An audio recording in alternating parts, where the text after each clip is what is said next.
Thanks for being with us here today and welcome. I would ask you to introduce yourselves very shortly because I don't want to butcher your names and I don't want to get your your professional fields wrong. So I'd rather give you the word so you can explain what you do in this industry. As you can see, we will have very different points of view about the games industry, and from these different approaches, we can have a good debate about the topic at hand. So, if you mind, Eva. Okay, hi, my name is Eva Maria Szczepanowska. I was the deputy director of Warsaw Film School, but I managed the video game development department, 3 years bachelor studies, and I also created the first and only in Poland video game creation high school.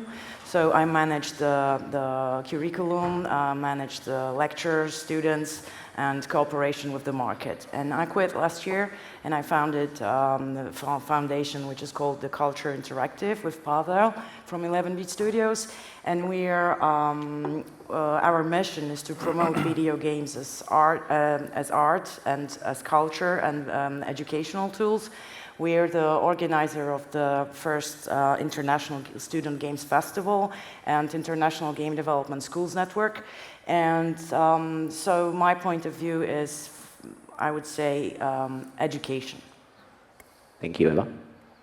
Yeah, so hello, I'm Greg, or Grzegorz Mazur, but it's easier to call me Greg.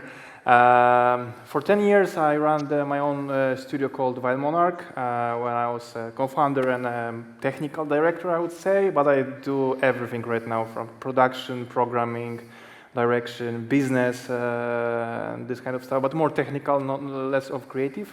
But before, I spent a couple of years working at 11-Bit Studios with this gentleman as well, where we did together This War of Mine, for example, which we are super proud of, and I always repeat it because that was probably one of the most important games I ever worked on. So yeah, I'm in the industry for more than 15 years, so I would say my perspective mostly is like an indie developer running small studio and doing unique creative stuff.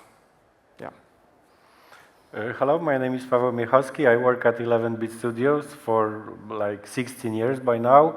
Before that I was at CD Projekt, and before that at Metropolis Software, one of the oldest Polish companies. I have worked on my first game in 1996, so that's quite a long time ago. And again, yeah, my beloved child is also This War of Mine, when I work with Grzegorz and our team. But also Frostpunk, another game that we have done at 11-Bit, and lately The Alters, released in June. The first topic we were discussing backstage about, well, Poland being punching way above its weight class in terms of how the games industry is much bigger than one would expect if they don't know anything about it. In relation to the size of the country or the relative weight in the world in economic terms. But you have some of the biggest companies in the world, really strong local market, huge games coming from your industry, super successful indie games coming from your industry. That doesn't happen in one day. That doesn't happen just for one reason. So there's a lot of different factors involved, but what would you say are the main factors behind the success, or let's say the strong health of your games industry? Maybe I would just start with the newest data, because we published the report like a few days ago about Polish game industry, and so now we have over 800 active studios and publishers in Poland, and over 15,000 workers working in the game and industry. So these are the newest data. And that is more in Germany, which actually we often compare ourselves to Germany because they are a neighboring country, but twice as big population, and the economy is a few times bigger in Germany. But games are probably the only industry that is bigger in Poland than it is in Germany. So it's a strong comparison. But going back to your question, I would go to historical reasons in the first place. Because, you know, there's a lot of nuances to answer to your question, but let's begin with history. I think it's quite unusual situation because in the communist era, there were few countries in the communist bloc with universities dedicated to maths and programming in order to be later used in different industries or even, I'm really serious, espionage, because it's cryptography, modern technologies, and so on. Poland was one of those countries. So even in the deep communist era, we had really high level of education in technical universities. Even in my small hometown in southwest Poland, we had a dedicated computer science unit. I don't know how to translate it, but basically it was all about computer science. So I grew up in there, and this is a weird situation. In one hand, we have a Soviet troops in the city. On the other hand, we have a computer science institute.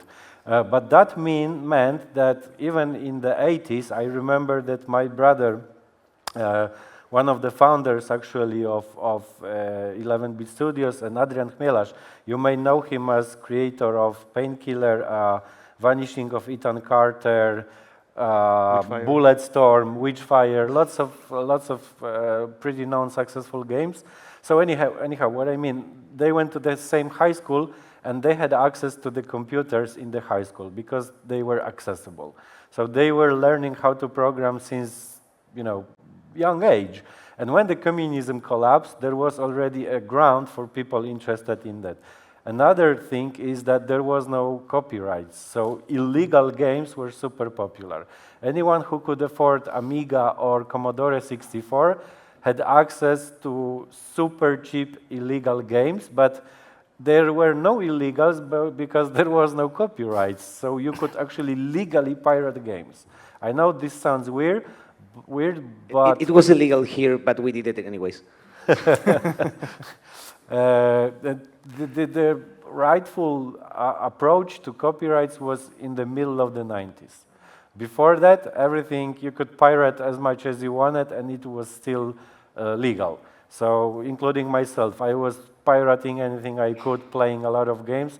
So there was wide access to the games, and the culture of playing became very popular. I mean, in my generation, going to the it was called saloons, where you could play arcade machines. That was super popular, right? So people were living among games from, from the kindergarten, let's say. So these historical nuances surely have something to do with it. You have mentioned two of the pillars that I think are very apparent and very important. Education. We'll talk about more education because I want to know what you're doing now.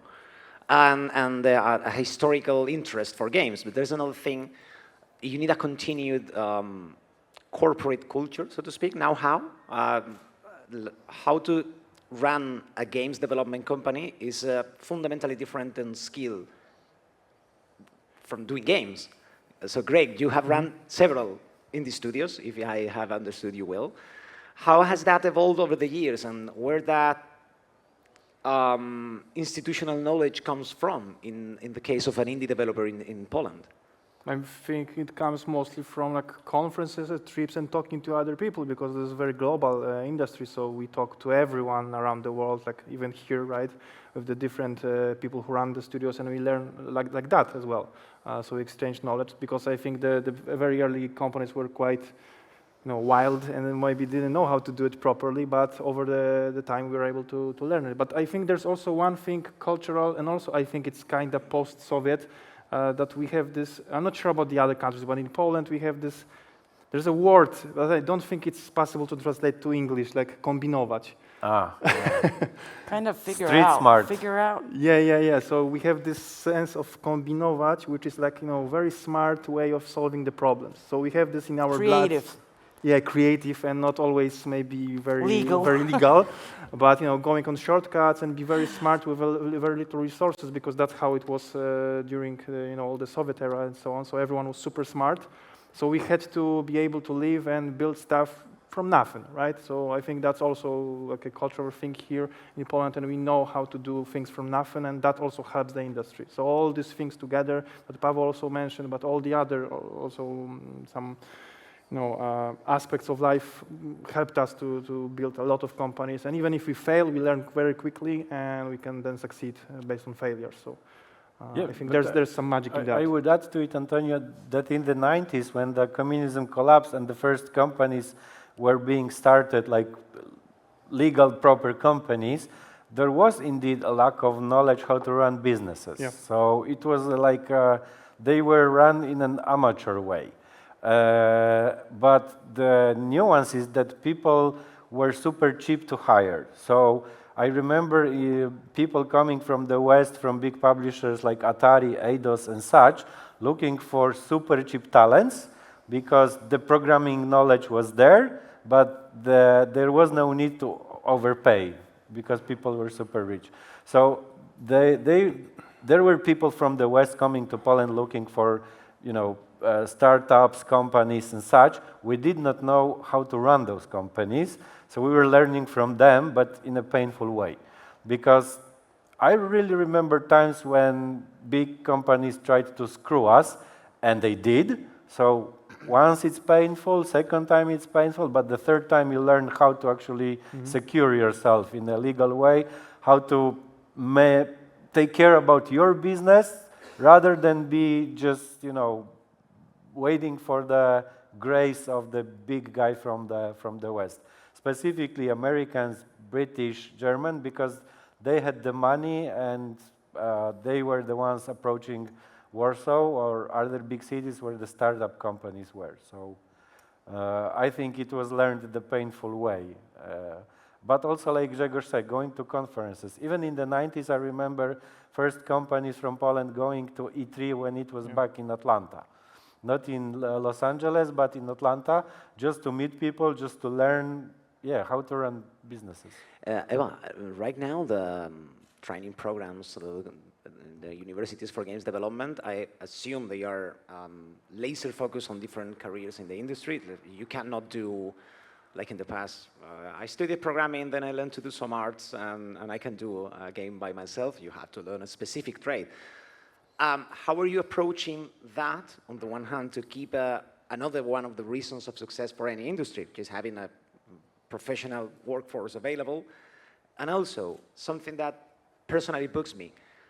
Are your universities teaching game development also focusing on giving marketing and biz dev and business skills to your students, or is that something that they acquire or are expected to acquire by themselves? The level of education in Poland is very diverse. So we have public academies and universities, and they have more issues than the private ones, because those curriculum, they have problem with changing the programs. Private academies, they can do it easier. Now we have over 50 university programs for game development and over 250 specializations around game development. But there are, of course, the level is kind of high, but there are a lot of challenges. And as far as I know, the same ones that you have in Spain. So the biggest problem is that there is no cooperation between market needs and education. So there's no help from the institutions. There is no like a system of cooperation between the industry and academics. So the best way to solve this problem is to hire professional developers as educators. Like when I was a deputy director at Warsaw Film School, that was exactly what we did. So Grzegorz and Paweł as well, we hired them for lecturers, so they would teach students exactly the skills that are needed at the market, exactly this time. But I could have done this because it's a private academy. So I was, more flexible, and the program was more flexible. So this is one of the things which is absolutely crucial. So the practitioners, professional game developers should teach the exact skills. And another thing is internships, which is super important as well. But it is another challenge because companies now, we have, global crisis, and also we have a local, we have a crisis in Poland as well.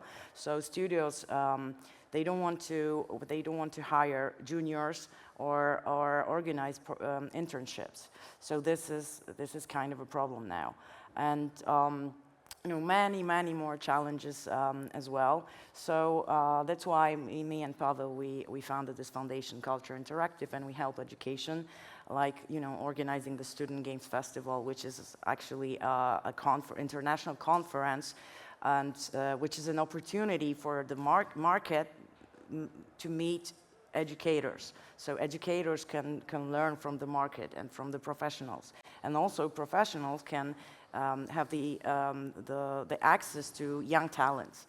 So that's like Grzegorz said, we're kombinować. We're trying to figure out how to connect the market and education.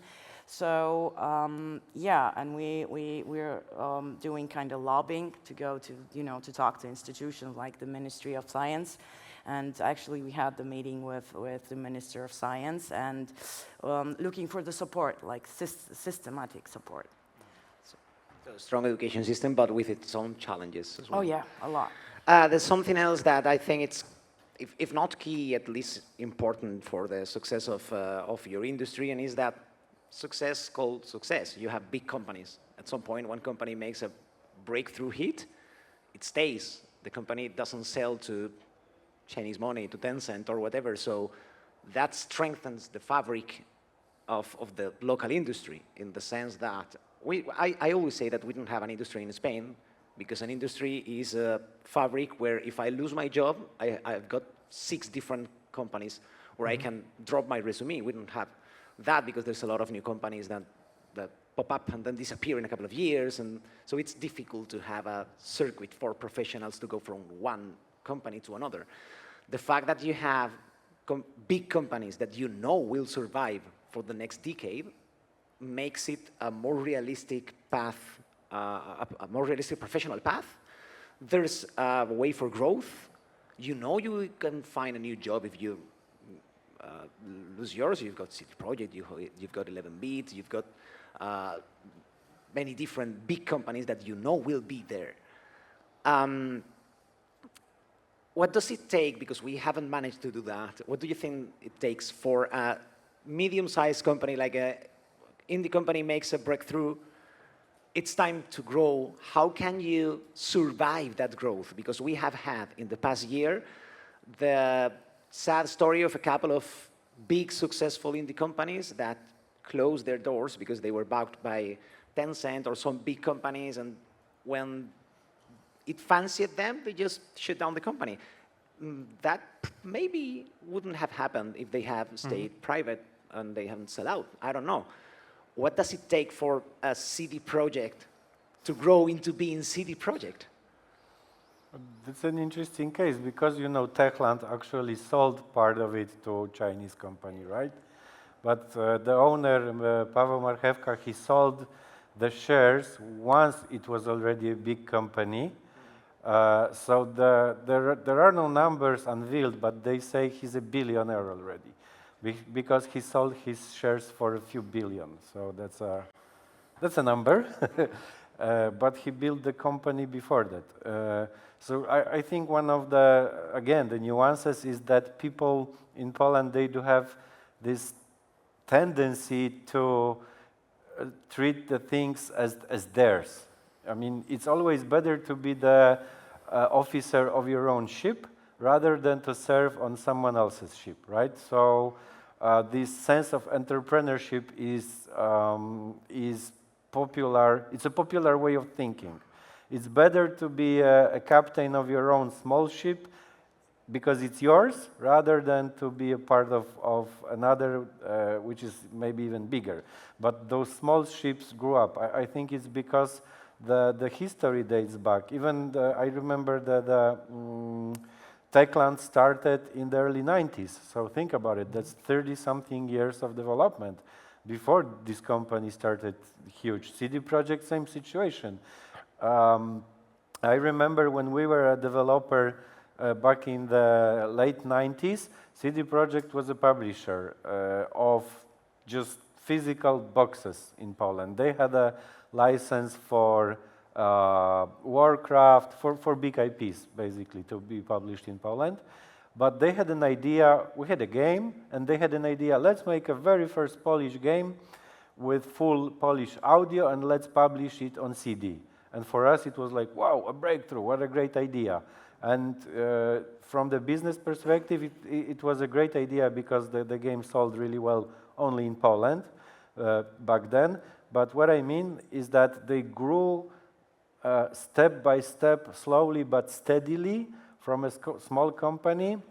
And I think also the important nuance is for the sake of, the business was not the only important part. The other important part was the joy of making unique, crazy things. Because I remember those guys, the CD Projekt founders, I know them for quite a long time, as crazy passionate people. I mean, they've been doing what they've been doing for the joy of doing it, right? I think that's another important nuance. And when the companies were growing up, they still wanted to have the steering wheel, right? And Greg, you I think are he founder can of say an indie because company. he owns the company. If I had Yeah, oil yeah, yeah. money and I come to you and say, I want to buy your company for a couple of million, 10 million, whatever, I can go fight myself, or would you be happy to sell? These days, for sure. you That's a would be tough happy to question. sell. But I agree with Paweł that in Poland, which I'm not sure if it's always super healthy, but we are very much clingy to what we create. So we treat these companies as our children, or even more, if you can treat it like more close to you. So it can be great if you actually succeed in that, but if you fail, it also hurts a lot. So I'm not also sure that it's always great, but this is how we do it, right? So we just love what we do, and we want to own it when we create it. So I think that's the important part here. I think another very strong point of the Polish games industry, please correct me if I'm wrong, it feels, at least from the outside, that you have a super strong local market.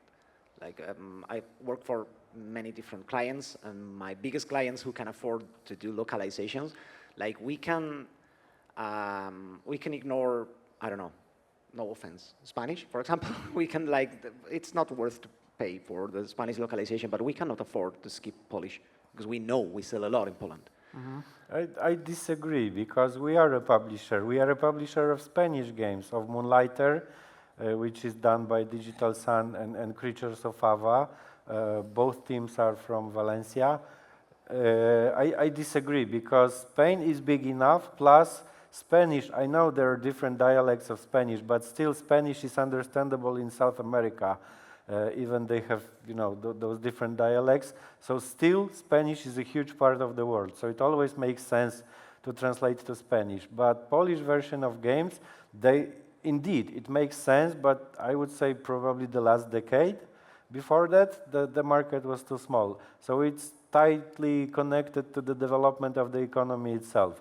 Please keep in mind that since the fall of communism, Poland, as far as I know, is the only country in Europe that did not have regress. We're progressing year by year by year.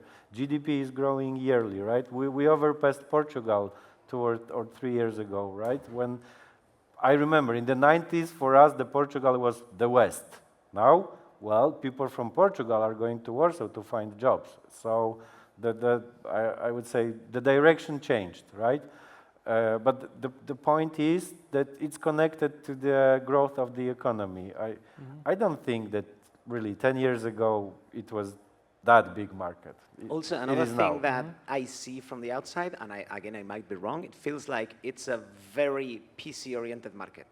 While Spain, for example, consoles are super potent, and PC gamers are seen as super hardcore gamers, it feels like the average Polish gamer, by default, has a PC.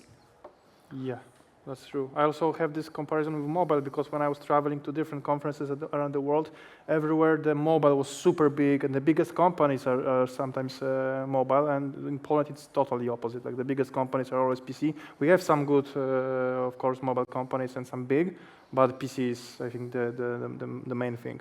I'm not sure where it comes from, but maybe it's also historical. I would bet that it has education background behind that?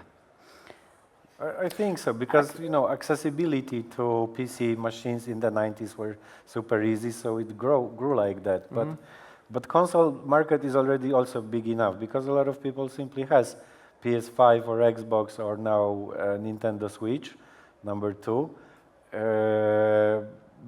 But it's rather being part of the huge PC market. The entire pie, the consoles are growing, but surely PC is dominant. Yeah. Yeah, and I guess that teaching game development for the PC is the most common educational program. At the Warsaw Film School, we've never had actually a separate lecture of mobile games or VR, AR. The industry is in crisis, like deep crisis. How much is that affecting the Polish industry? What are the challenges ahead for you?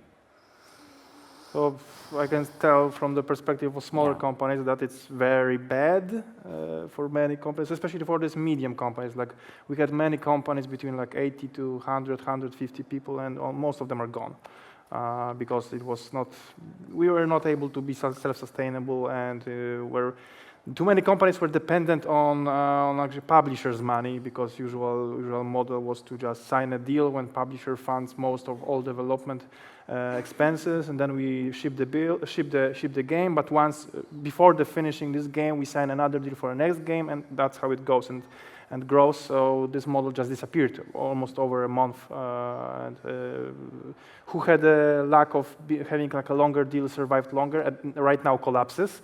Many companies collapsed in 2023, 2024, and so on. But so it's quite bad in this situation. But on this day, I don't say about crisis, rather like a correction of the market and like a needed reorganization, because the market was overinvested hugely, so it cannot be sustained. So I think that it will heal. I think it already starts to heal. So we just need to be like smarter about spending money and so on. So it did a lot of bad things, of course, because of the layoffs and a huge impact on humans' life. But I think this will help, at least in Poland, to make the market industry even more mature about how we handle stuff, how we do business, and so on. Yeah, but there's a problem with, like I said, juniors, graduates after studies, because companies don't want. So that's the real problem. That's a problem. So no internships, no junior positions. So it's hard to get a job after the academy. On the other hand, I think it's easier than ever for Polish people in the industry to work for abroad companies, because some companies open the offices in Poland. This is one thing, and the other, it's easier and easier to be hired by some companies abroad that hire accept remote work, because of all the fame we have in Poland, that we have very good developers. So that also helps a little bit, but it's not enough. For sure, for all the juniors and yeah, people. But it's true. Larian opened the studio in Warsaw, and we've already talked to. Yeah, Larian and Activision did it recently. To the head of the studio, and they're planning their internship programs for students next year. So that's a good thing. Yeah. So maybe not that great for the industry, because like there will be less of Polish companies in Poland right now, but it's still good for the people. Yeah, better for talents. Yeah. That's good. Probably 11-bit was one of the companies that seems to be mostly unaffected so far. So how are you leaving this from your side of the story? You mean specifically 11-bit? Yeah. Yeah, I would say we are lucky. Name it wherever you like, but having this financial stability was usually one of the main goals, right? Not, of course, the only one, because naturally making games is the very foremost target and goal of itself. But thanks to past successes, we were able to secure our position, and we see this crisis as like Grzegorz said, a healing moment. And we've been also approached in the overinvestment era by investors from different countries with insane offers. I would say the money was just on the table, a huge money, And we were thinking, this is not a healthy situation. It shouldn't work like that. There's something wrong with it. That, you know, it's so easy to have money because it's not natural. And it ended up very badly for many companies, for many people. But ourselves, yes, we are in a safe position. So we look at it as a crisis that we should act carefully from the business perspective, but I also hope and I think I can say that the prosperity is on the horizon, but it's not there yet. But the healing needs to finish first, for sure. So we are careful in what we do. We are still a publisher. We have new projects on the table. So this is not good for the indies. This is good for us. That for us, it's easier now to scout for the best titles because simply, I would say 5 years ago, it was rather the publishers fighting for a title. Yeah. Now it's more the team fighting for a publisher. So it's less convenient for the creators, more convenient for the publishers.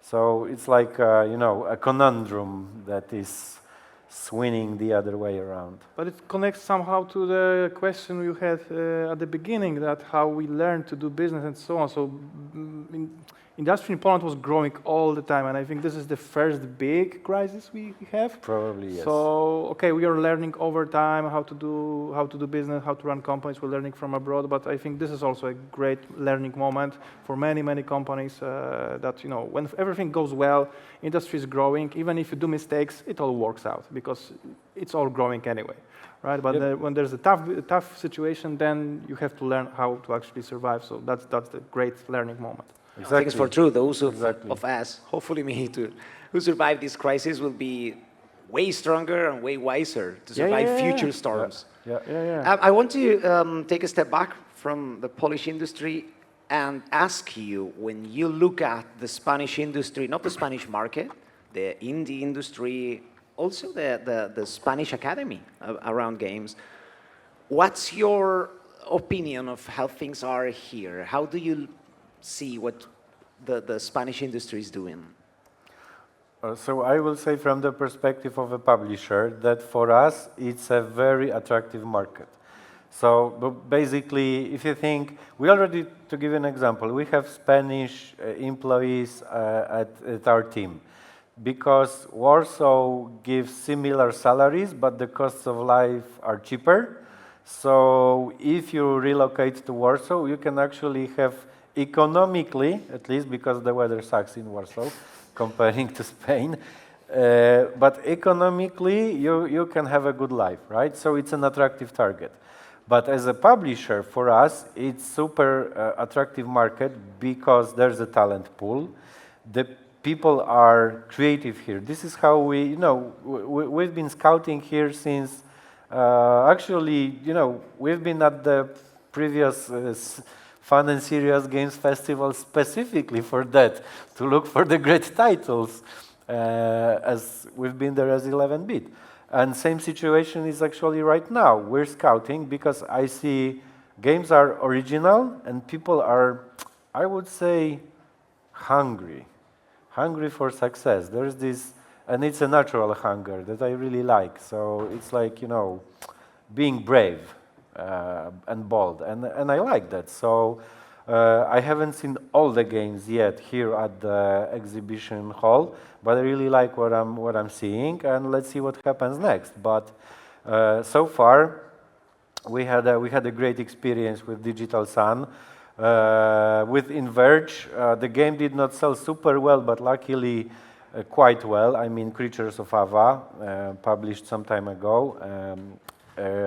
But again, well executed, properly done, talented people. Well, surely I think it's a no coincidence that, you know, Devolver and similar companies are scouting Spain all the time because the talent is surely here.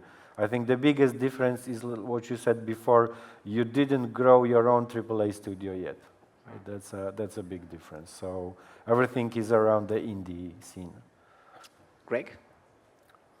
So sorry, I didn't know much about industry here before I was coming here, but when I walked around and saw the games, they were great. So like I think the success is there. So you have already some successful games, and it will only get better. Because like I also see this in Poland, and also in our case that sometimes you have to do your quality job for a very long time to gain this really success you wish for, and sometimes you have to be persistent and spend 10 years, 20 years before you will grow big, if you want to grow big, of course, and so on. So it's all here, so I think it's a matter of time when you grow this big You don't company. have any kind of stereotypes about what the Spanish indies, because if we think about Polish games, it's like, yeah, probably PC hardcore gamer who likes Tarkov.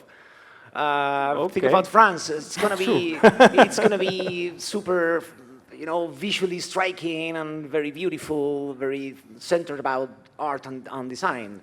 Americans, lots of shooting. Chinese, lots of incremental games and morphs and so on. There's nothing like that associated with Spanish games. When I look at games in general, I don't look at countries at all. So this is such a global market that I look on Steam and so on. I don't pay that much attention to the specific country. So of course, every country has a different culture of work and so on. But still, I don't look at games like that. So I don't know this stereotype. So it's hard for me to comment on that. Eva, you said a couple of times that you have the same problem in Spain with your academy. Yeah, I had a talk today, and after my talk about education in Poland, I had a conversation with Spanish educators, and it seems like problems are absolutely the same.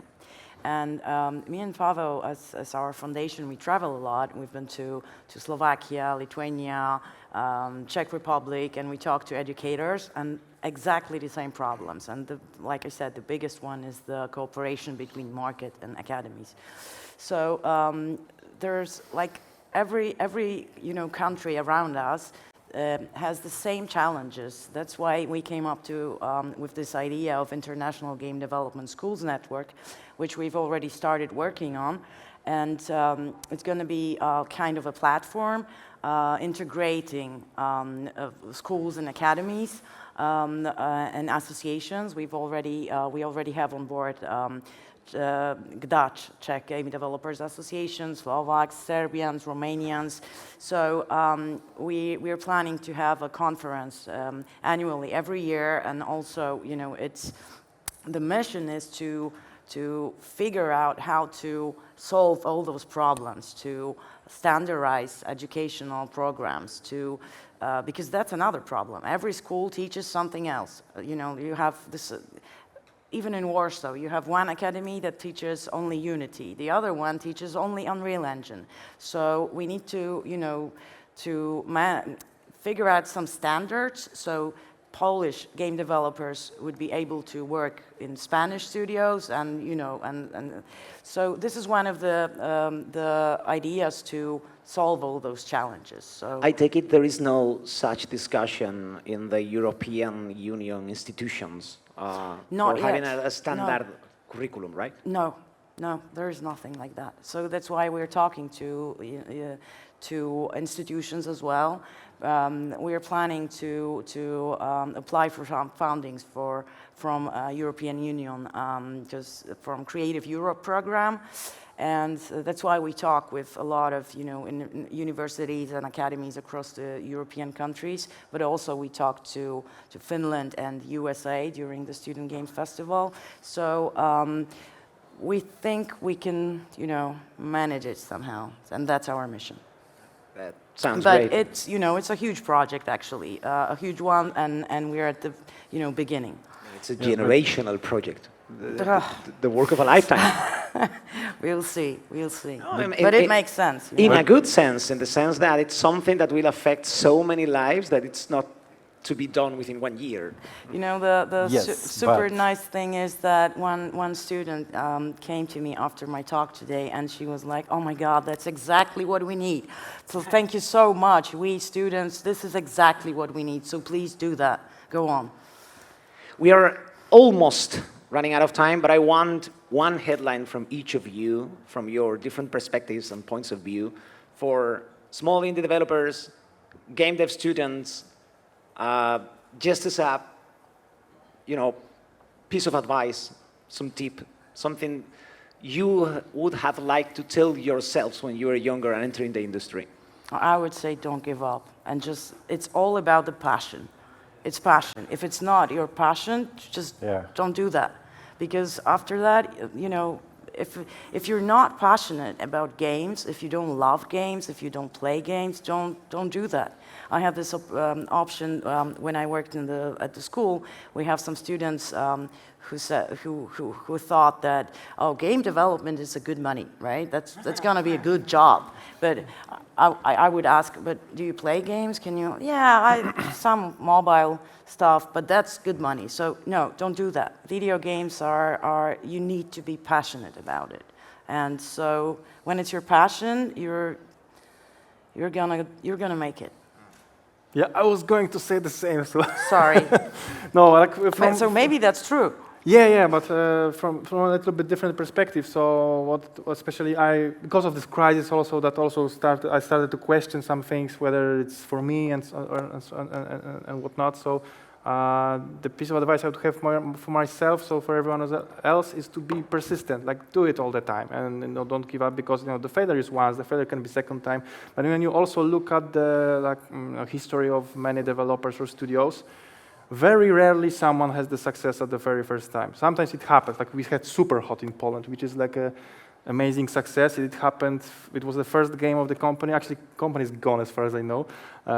They weren't able to do it. But this is not like an example. This is like something that happened just like that, like Minecraft. Minecraft wasn't the first game of Notch, but still, it's not a good example to follow, right? It's an outlier. Yeah, exactly. When you look at a typical history of, for example, 11-bit studios, it's just persistence. It's just doing it all the time for years. So if you fail after 5 years, maybe you need to spend 10 more years, right? So just don't give up. Easy to say. I know, but but again, if you're passionate about it, it's not that hard. So you can go for it. And with this money, I started to say recently that you shouldn't do this for money, because you'll probably fail, but money is a good maybe indication if you really succeeded. So treat money as an indicator that, okay, I'm doing this good, but not as a motivation, because there are better markets, there are better industries, better jobs to make good money and probably less, tiring way and so on. Yeah, it's a good way to keep score. Pavel? Yeah, exactly. Remember, why are you doing this? Yeah.